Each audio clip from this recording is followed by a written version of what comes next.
Well, a day late, but never a dollar short when Chris Strevler is involved. Time for another edition of See It Like Strev. Another win Saturday for the Coyotes. Chris, 38-7 on Dakota days against Murray State. And one thing that's really stood out about this offense of late is their efficiency. Certainly, they've been scoring a lot of touchdowns and finding points in general. And second straight week, we've seen them open the day with a nice long touchdown drive. Yeah, anytime, you can come out with a long touchdown drive, especially on a big game like D-Days, just really sets the tone for the day. And I love the play design from Josh Davis on this first touchdown of the game. It's going to be a bootleg action, and they found a way, again, to get Travis Tice in the game. So they've got two running backs in the game, and they've got him lined up at the wing. And Galbraith is actually going to be attached to the backside of the line of scrimmage, and he slides back across the line, kind of gets lost in the wash. The defense is playing man coverage. Just a really hard thing for the safety to track him back across the ball and stay with him. And on the other side, you'll see Tice comes out. He wheels up the sideline, pulls the safety out with him. Then out wide, the receiver runs a little post. And again, Galbraith just gets lost in the wash. It's a great play action. Bauman's able to give him an accurate ball for the score. But again, just love the play design by Josh Davis. Really creative way to get Galbraith open on the bootleg, swinging back across. Yeah, 12-play, 83-yard drive, again, to start the day, and USD opens the day with 3 straight touchdown drives, just like they did the week before against North Dakota State. All right, now defensively, another great day. You only give up 7 points. You're always going to like that.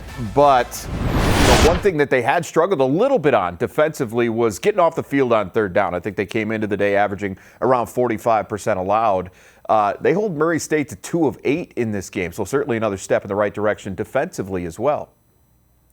Yeah, anytime your defense is getting off the field on third down, it's huge. And like you said, 2 of 8 on third down is a huge step in the right direction. But I loved this play in the first quarter. Really just illustrates that effort that they've been playing with from the D-line, specifically from Brandon Webb. I mean, he gets off his block of the right tackle, is able to get hands on the quarterback. Quarterback breaks the tackle.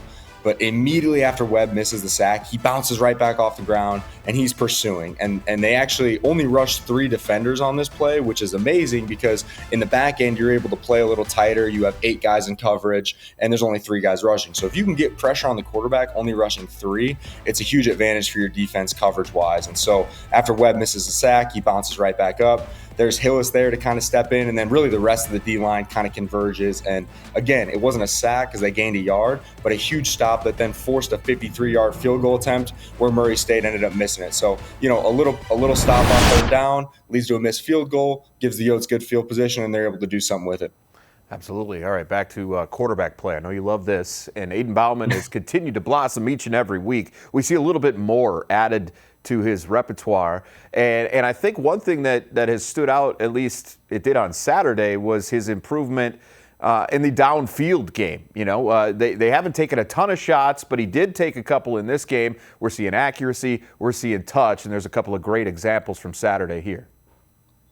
Yeah, so just as we watch Aiden continue to improve throughout the season, this is something that we've been wanting to see from is when teams come out and play press man coverage, are they able to attack the ball downfield with go balls? And, when Michaud gets deep and catches the go ball on the back shoulder, and then Javion Phelps is able to attack man coverage again and catch another go ball deep in the game, I think that's just going to be huge for their offense as they move forward because it's going to show defenses that they can't come out and just play press man coverage because the Yotes are going to be able to press the ball downfield and hit some big chunk go balls. So although they weren't touchdowns, those are still just huge explosive plays where it's going to soften up defenses in the back end moving later into the season, knowing that the Yotes have some vertical threats where they can throw go balls if teams want to come out, get in their grill, and play press man coverage. Yeah, kind of a breakout game for Tristan Michaud that day. 4 catches, 53 yards, including that 28-yarder on the back shoulder, as you mentioned. A couple of first down conversions from him as well. And then Javion Phelps, is a guy who's had a ton of talent, has been working a little bit through injury this year and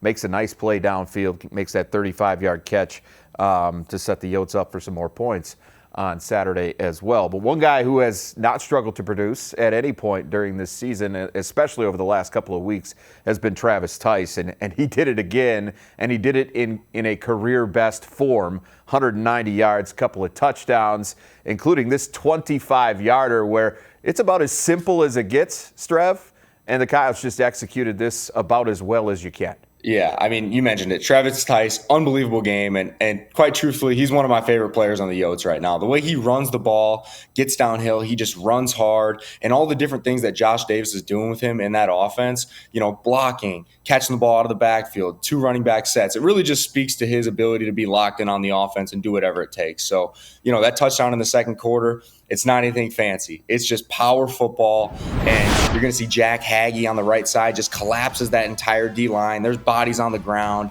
and then you got Sam Coles pulling out. Great kick out on the defensive end, and at that point, the right side of the defensive line's been collapsed, the defensive end's been kicked out, and Tice is just able to get the ball and really just beeline right to the end zone. So Tice had an outstanding day, running the ball, getting downhill, doing a bunch of different things. But this one, really, I got to give to the O-line and the tight ends, getting movement up front, collapsing that right side of the Murray State defensive line, and then Tice is able to get the ball, get downhill, and get it to the end zone. Yeah, Tice little speed on this play too. You saw him when he opens it up, he can go, and it's fun to watch it because we get so used to talking about his power and his vision and things like that, but he just let her rip and runs really fast, gets in the end zone for a big touchdown as the Yotes go on to win it 38-7. But obviously things do not get any easier from here. Big matchup, top 25 matchup this week against Youngstown State, and it's going to be fun to look back on that in a few days and see what they do against the Penguins.